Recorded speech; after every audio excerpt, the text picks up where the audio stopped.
कोल्हापूर दसरा सोहळ्याला राज्याच्या प्रमुख महोत्सवाचा दर्जा. म्हैसूरच्या शाही दसरा सोहळ्याप्रमाणे कोल्हापूरच्या शाही दसरा सोहळ्याला महत्त्व आहे. कोल्हापूरचा शाही दसरा हा संपूर्ण भारतात प्रसिद्ध आहे. म्हैसूर पाठोपाठ कोल्हापूरच्या दसऱ्याला मान आहे.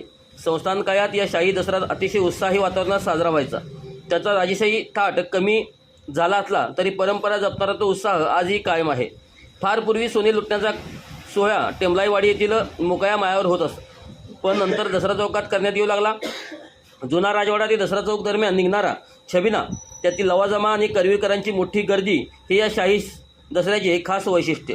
हा शाही थाट गेल्या अनेक वर्षापासून कायम राहिल्यानेच भारतात कोल्हापूरचा हा सीमोल्लंघन सोहळा चर्चेचा विषय ठरतो. दरम्यान सध्या दसरा चौक शहराच्या मध्यवस्तीत आहे, पण राजश्री शाहू महाराजांचा काळ आणि त्यापूर्वी हा चौक गावाबाहेर होता.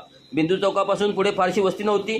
शाहू महाराजांच्या काळात या चौकात 1-2 वसतिगृहे आणि चित्रदुर्ग मठ एवढीच काय ती वस्ती होती. बाकी सर्व मोकळा माळ होता. या माळ्यावर सोने लुटण्यासाठी भवानी मंडप ते दसरा चौक असा छबिना लवाजमासह निघायचा. भवानी मंडप ते दसरा चौक या दोन्ही मार्गावर हा लवाजमा पाहण्यासाठी नागरिकांची तुडूंब गर्दी असायची. त्यानंतर मावळत्या दिनकरांच्या साक्षीने दसरा चौकात प्रचंड गर्दीत ऐतिहासिक सोहळ्याला उत्साह यायचा. योग आला आहे.